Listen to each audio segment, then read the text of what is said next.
Hi friends, ನಮಸ್ಕಾರ. Welcome back to my channel. ನಾನ್ Poornima. Friends ಎಲ್ಲ ಹೇಗಿದ್ದೀರಾ? ಐ ಹೋಪ್ ನೀವೆಲ್ಲ ತುಂಬಾ ಚೆನ್ನಾಗಿದ್ದೀರಾ ಅಂತ ಭಾವಿಸ್ತೀನಿ. ಈ ಒಂದು ವಿಡಿಯೋ ಕ್ಲಿಪ್ ನ ನೋಡಿ ನಿಮ್ಗೆ ಗೊತ್ತಾಗಿರುತ್ತೆ ನಾವೆಲ್ಲ ಹೊರಗಡೆ ಹೋಗ್ತಾ ಇದೀವಿ ಅಂತ. ಎಸ್, ನಾವು ಬೆಂಗಳೂರಿಗೆ ಹೋಗ್ತಾ ಇದೀವಿ. ಇದು ಜುಲೈ 4ನೇ ತಾರೀಕು ಮಾಡಿದಂತಹ ವಿಡಿಯೋ. ನಾವು ಹಾಸನ್ ಬಿಟ್ಟಿದ್ದೆ 8 ಗಂಟೆ ಆಗಿತ್ತು.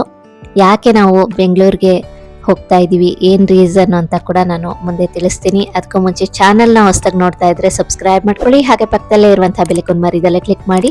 ಇದರಿಂದ ಹೊಸ ಹೊಸ ವಿಡಿಯೋಸ್ ಬಂದ್ರೆ ನಿಮ್ಗೆ ನೋಟಿಫಿಕೇಶನ್ ಬರುತ್ತೆ. ವಿಡಿಯೋ ಇಷ್ಟ ಆದಲ್ಲಿ ಲೈಕ್ ಮಾಡಿ, ಕಮೆಂಟ್ ಮಾಡಿ, ಹೆಚ್ಚು ಜನಕ್ಕೆ ವಿಡಿಯೋನ ಶೇರ್ ಮಾಡಿ.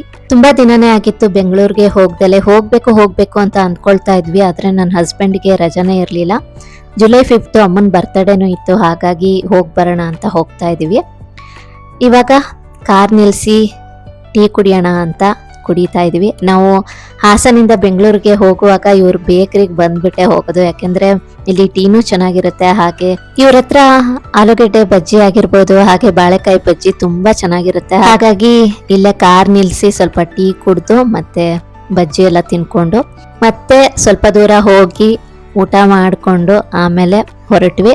ನೈಟ್ ಜರ್ನಿ ಅಲ್ವಾ, ಹಾಗಾಗಿ ನಾವು ಸ್ವಲ್ಪ ಸ್ಲೋನೇ ಹೋಗಿದ್ದು. ಮಳೆ ಕೂಡ ಬರ್ತಾ ಇತ್ತು. ಫಾಸ್ಟ್ ಆಗಿ ಹೋಗೋದು ಬೇಡ, ನಿಧಾನಕ್ಕೆ ಹೋಗೋಣ ಅಂದ್ಬಿಟ್ಟು ನಾವೇ ಸ್ವಲ್ಪ ನಿಧಾನಕ್ಕೆ ಹೋಗಿದ್ದು. ನಾವು ಇಲ್ಲಿಗೆ ಬರೋಷ್ಟೊತ್ತಿಗೆನೆ 11:15 ಆಗಿತ್ತು. ನೋಡ್ತಾ ಇದ್ದೀರಾ ಅಲ್ವಾ, ಬೆಂಗಳೂರಲ್ಲಿ ಎಷ್ಟು ಟ್ರಾಫಿಕ್ ಇರುತ್ತೆ ಅಂದ್ರೆ. ಬೆಳಗ್ಗೆ ಎಲ್ಲ ನೈಟ್ ಕೂಡ ಇಷ್ಟು ಟ್ರಾಫಿಕ್ ಇತ್ತು, ಯಾಕೆಂದ್ರೆ ವೀಕೆಂಡ್ ಬೇರೆ ಇತ್ತಲ್ಲ, ಹಾಗಾಗಿ ಎಲ್ಲ ನೈಟೇ ಬೆಂಗಳೂರು ಬಿಟ್ಬಿಡ್ತಾರೆ. ನೋಡ್ತಾ ಇದ್ದೀರಾ 11:15 ಆಗಿದೆ, ಈಗ್ಲೂ ಇಷ್ಟು ಟ್ರಾಫಿಕ್ ಇತ್ತು. ಮನೆಗೆ ರೀಚ್ ಆಗಕ್ಕೇನೆ ನಮ್ಗೊಂದು ಅರ್ಧ ಗಂಟೆ ಆಯ್ತು ಅಂತಾನೆ ಹೇಳ್ಬೋದು.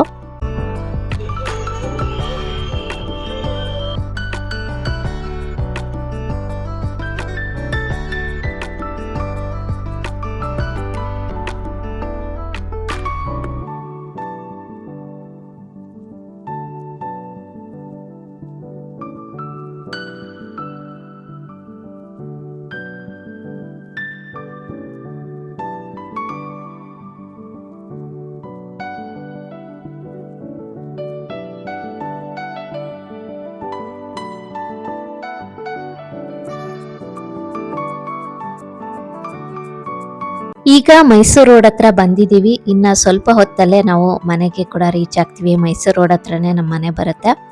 ಮನೆಗೆ ರೀಚ್ ಆಗೋ ಅಷ್ಟೊತ್ತಿಗೆನೆ 12:15 ಆಗೋಯ್ತು.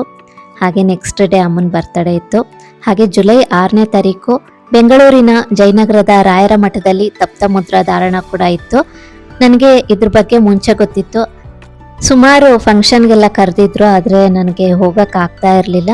ಆದರೆ ಇದು ನನ್ನ ಅದೃಷ್ಟ ಅಂತಾನೆ ಹೇಳ್ಬೋದು. ಆ ಒಂದು ದಿನ ನಾನು ಬೆಂಗಳೂರಲ್ಲೇ ಇದ್ದೆ. ಆಮೇಲೆ ಹಸ್ಬೆಂಡ್ ಕೇಳಿದಾಗ ಸರಿ ಹೋಗೋಣ ಅಂತ ಕೂಡ ಹೇಳಿದ್ರು. ಅವರು ಮತ್ತೆ ಬನ್ನಿ ಅಂತ ಕೂಡ ಹೇಳಿದ್ರು. ಹಾಗಾಗಿ 7 ಗಂಟೆಗೆ ಬನ್ನಿ ಅಂತ ಹೇಳಿದ್ರು. ಬಟ್ ನನಗೆ 7 ಗಂಟೆಗೆ ಹೋಗೋಕ್ಕಾಗಲಿಲ್ಲ. ನಾವು ಹೋಗಿದ್ದು 9 ಗಂಟೆ. ಶೂಟಿಂಗಿಗೆ ಬೇಗನೆ ಹೋಗಬೇಕಿತ್ತು, ಆದರೆ ಹೋಗೋಕ್ಕಾಗಲಿಲ್ಲ. ನೋಡಿ, ಇವಾಗ ಇಷ್ಟು ಜನ ಇದ್ದಾರೆ, ಹೇಗಪ್ಪ ಹೋಗೋದು ಅಂತ ಅನ್ನಿಸ್ತು. ಹಾಗೆ ಒಂದ್ಸಲ ಫೋನ್ ಮಾಡಿದೆ, ಅವ್ರು ಬ್ಯುಸಿ ಇದ್ರು. ಒಂದ್ಸಲ ಫೋನ್ ಕಟ್ ಮಾಡಿದ್ರು. ಅವರು ತುಂಬಾ ಬ್ಯುಸಿ ಇದ್ರು, ಹಾಗಾಗಿ ಒಂದು ಮೆಸೇಜ್ ಕೂಡ ಮಾಡಿದೆ. ವಿಡಿಯೋ ಶೂಟ್ಗೆ ಹೋಗಿದ್ದಲ್ಲ, ಹಾಗಾಗಿ. ರಾಯರು ಎಷ್ಟು ಪರೀಕ್ಷೆ ಮಾಡ್ತಾರೆ ಅಂದ್ರೆ, ನಾನು ನೋಡಿದ್ದೀನಿ, ತುಂಬಾ ಪರೀಕ್ಷೆ ಮಾಡ್ತಾರೆ ನನ್ನನ್ನ. ತುಂಬಾ ಕ್ಯೂ ಇತ್ತು.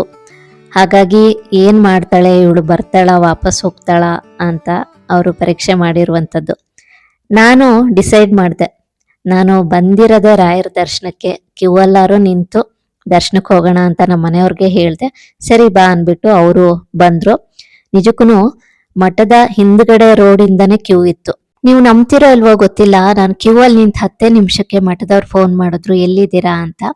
ಯಾಕೆಂದ್ರೆ ನಾನು ವಿಡಿಯೋ ಶೂಟಿಂಗ್ ಬಂದಿದ್ದು. ಆಮೇಲೆ ಅವರು ಕೇಳಿದ್ರು ಎಲ್ಲಿದ್ದೀರಾ ಅಂತ. ನಾನು ಕ್ಯೂ ಅಲ್ಲಿ ನಿಂತಿದ್ದೀನಿ ಸರ್ ಅಂದೆ. ಆಮೇಲೆ ಅಲ್ಲಿ ಯಾಕೆ ಹೋಗಿದ್ದೀರಾ, ಬನ್ನಿ ಇಲ್ಲಿ, ನಾನು ಇಲ್ಲಿ ಒಳಗಡೆ ಬಿಡಿಸ್ತೀನಿ ಅಂತ ಹೇಳಿ ಮತ್ತೆ ನನ್ನನ್ನು ಒಳಗಡೆ ಬಿಡಿಸಿದ್ರು. ತುಂಬಾನೇ ಖುಷಿ ಆಯ್ತು. ಪಾಪ ಅವ್ರು ಅಷ್ಟು ಬ್ಯುಸಿ ಇದ್ರು ಅವ್ರು ಹೊರಗಡೆ ಬಂದು ನನ್ನನ್ನು ಒಳಗಡೆ ಕರ್ಕೊಂಡು ಹೋದ್ರು. ನಂಗೆ ನಿಜಕ್ಕೂ ತುಂಬಾನೇ ಆಶ್ಚರ್ಯವಾಯ್ತು.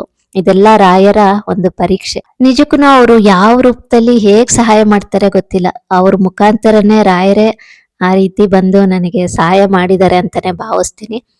ನಿಜವಾಗ್ಲೂ ಅವರಷ್ಟು ಬ್ಯುಸಿ ಇದ್ರು ಹೊರಗಡೆ ಬಂದು ಮತ್ತೆ ನನ್ನನ್ನು ಒಳಗಡೆ ಕರ್ಕೊಂಡು ಹೋದ್ರು. ತುಂಬಾನೇ ಖುಷಿ ಆಯ್ತು. ನನಗಂತೂ ಕಣ್ಣಲ್ಲಿ ನೀರೇ ಬಂದ್ಬಿಡ್ತು.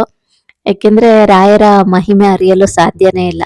ನೋಡಿ, ನಾನು ಬೆಂಗಳೂರಿಗೆ ಹೋಗ್ತೀನಿ ಅಂತನೂ ನಾನು ಅಂದ್ಕೊಂಡಿರ್ಲಿಲ್ಲ. ಆ ಟೈಮ್ಗೆನೆ ಬೆಂಗಳೂರಿಗೆ ಹೋಗೋ ಹಂಗಾಯ್ತು. ತುಂಬಾ ದಿನದಿಂದ ಅನ್ಕೊಳ್ತಾ ಇದ್ದೆ, ಒಂದು ಸಲ ನಾನು ಇಲ್ಲಿ ಯಾವ್ದಾರು ಫಂಕ್ಷನ್ಗೆ ಹೋಗಿ ವಿಡಿಯೋ ಶೂಟ್ ಮಾಡಬೇಕು ಅಂತ ಅನ್ಕೊಂಡಿದ್ದೆ. ಆ ಆಸೆ ಕೂಡ ಈ ಒಂದು ಸಂದರ್ಭದಲ್ಲೇ ನೆರವೇರ್ತು.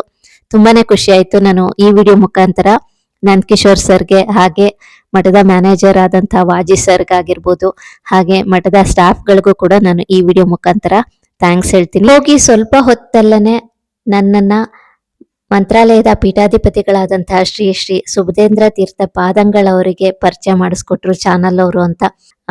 ಅವರು ಕೂಡ ನನ್ನನ್ನ ತುಂಬಾ ಚೆನ್ನಾಗಿ ಮಾತಾಡ್ಸಿದ್ರು, ಆಶೀರ್ವಾದ ಮಾಡಿದ್ರು. ತುಂಬಾನೇ ಖುಷಿ ಆಯ್ತು. ನಾನು ಅದೃಷ್ಟನೇ ಮಾಡಿದೀನಿ ಅಂತ ಅನ್ನಿಸ್ತು. ಯಾಕಂದ್ರೆ ಅವ್ರನ್ನ ಮೀಟ್ ಮಾಡ್ತಿರೋದು 3ನೇ ಸಲ. ತುಂಬಾ ಚೆನ್ನಾಗಿ ಮಾತಾಡ್ಸಿದ್ರು, ಅವ್ರ ಆಶೀರ್ವಾದ ಕೂಡ ಸಿಕ್ತು. ತುಂಬಾ ಜನಕ್ಕೆ ತಪ್ತ ಮುದ್ರಾಧಾರಣ ಬಗ್ಗೆ ಗೊತ್ತಿಲ್ಲ. ಆಷಾಢದಲ್ಲಿ ಬರುವಂತಹ ಪ್ರಥಮ ಏಕಾದಶಿಯ ದಿನದಂದು ಈ ಒಂದು ತಪ್ತ ಮುದ್ರಾಧಾರಣ ಮಾಡ್ತಾರೆ. ಮಠದ ಪೀಠಾಧಿಪತಿಗಳಾದಂತಹ ಶ್ರೀ ಶ್ರೀ ಸುಬುಧೇಂದ್ರ ತೀರ್ಥ ಪಾದಂಗಳವರು ತಮ್ಮ ಅಮೃತ ಹಸ್ತದಿಂದ ಬರುವಂತಹ ಭಕ್ತಾದಿಗಳಿಗೆ ತಪ್ತ ಮುದ್ರಾಧಾರಣವನ್ನ ಮಾಡುವಂಥದ್ದು.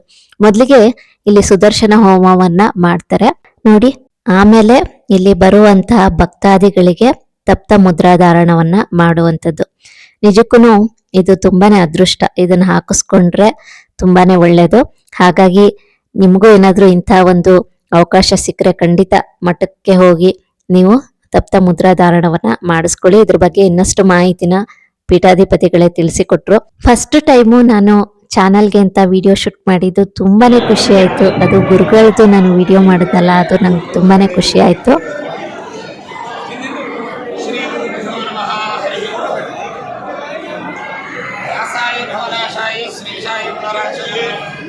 ಶ್ರದ್ಧಾಯ ಶುದ್ಧ ವಿದ್ಯಾಯ ಮಧ್ವಾಯ ಚ ನಮೋ ನಮಃ. ಚಿತ್ರೈ ಪದೈ ಚ ಗಂಭೀರೈಃ ವಾಕ್ಯೈರ್ಮಾನೇನ ಖಂಡಿತೈಃ ಗುರುಭಾವಂ ವ್ಯಂಜಯಂತಿ ಭಾಗ್ಯಶ್ರೀ ಜಯತೀರ್ಥ. ಇದ್ರ ಬಗ್ಗೆ ಡೀಟೇಲ್ ವಿಡಿಯೋನ creations by Poorvi YouTube channel ಅಲ್ಲಿ ವಿಡಿಯೋ ಅಪ್ಲೋಡ್ ಮಾಡಿದ್ದೀನಿ. ವಿಡಿಯೋನ ಮಿಸ್ ಮಾಡ್ದಲ್ಲೇ ನೋಡಿ, ಇದ್ರ ಬಗ್ಗೆ ತಿಳ್ಕೊಳ್ಳಿ. ಪ್ರತಿಯೊಬ್ರು ಕೂಡ ತಿಳ್ಕೊಳ್ಳೇಬೇಕಾದಂತಹ ಒಂದು ಮಾಹಿತಿ ಇದು. ನೆಕ್ಸ್ಟ್ ತಪ್ತ ಮುದ್ರಾಧಾರಣ ಮಾಡ್ತಾ ಇದ್ರು, ನಾನು ಕೂಡ ಹಾಕ್ಸ್ದೆ. ತುಂಬಾನೇ ಖುಷಿ ಆಯ್ತು. ಇದು 2ನೇ ಸಲ ನಾನು ಗುರುಗಳಿಂದ ತಪ್ತ ಮುದ್ರಾಧಾರಣವನ್ನ ಮಾಡಿಸ್ತಿದ್ದು. ಈಗ ನನ್ನ ಹಸ್ಬೆಂಡ್ ಕೂಡ ಹಾಕ್ಸಿದ್ರು. ಫಸ್ಟ್ ನಾವು ಮಂತ್ರಾಲಯದಲ್ಲೇನೆ ತಪ್ತ ಮುದ್ರಾಧಾರಣವನ್ನ ಮಾಡಿಸಿದ್ದು. ಸೆಕೆಂಡ್ ಟೈಮು ಬೆಂಗಳೂರಲ್ಲಿ, ಅದು ಗುರುಗಳಿಂದನೇ 2 ಸಲ ನಾನು ತಪ್ತ ಮುದ್ರಾಧಾರಣವನ್ನ ಹಾಕ್ಸಿದ್ದು. ನಮ್ಮ ಮನೆಯವರು 3 ಸಲ ಹಾಕ್ಸಿದ್ರು. ಇವಾಗ ನಾನು ಬೃಂದಾವನದ ಹತ್ರ ಬಂದು ವಿಡಿಯೋ ಶೂಟ್ ಮಾಡ್ತಾ ಇದ್ದೀನಿ. ಇನ್ನೂ ಒಬ್ರು ಯೂಟ್ಯೂಬರ್ ಬಂದಿದ್ರು, ಸಿಗ್ತೀನಿ ಅಂತ ಹೇಳಿದ್ರು. ಬಟ್ ಅವರು ಸಿಗ್ಲೇ ಇಲ್ಲ ನನಗೆ. ಅವ್ರಿಗೆ ಕೆಲಸ ಇತ್ತು ಅಂದ್ಬಿಟ್ಟು ಅವರು 10ವರೆಗೆ ಹೋದ್ರು ಅಂತ ಹೇಳಿದ್ರು. ಅವರು ಸಿಕ್ಕಿದ್ರೆ ತುಂಬಾ ಖುಷಿ ಆಗ್ತಾ ಇತ್ತು, ಆದ್ರೆ ಸಿಗ್ಲೇ ಇಲ್ಲ ಅವರು. ಅವರು ಕೂಡ ರಾಯರ್ ಬಗ್ಗೆ ವಿಡಿಯೋಸ್ ಮಾಡ್ತಾರೆ. ಇವಾಗ ಬೃಂದಾವನದ ದರ್ಶನವನ್ನ ನಿಮ್ಗೂ ಕೂಡ ಮಾಡಿಸ್ತಾ ಇದ್ದೀನಿ. ಅಲ್ಲಿಂದ ಬರ್ತಾ ಕೆಲವೊಂದಷ್ಟು ಫೋಟೋಸ್ಗಳನ್ನ ತಗೊಂಡೆ.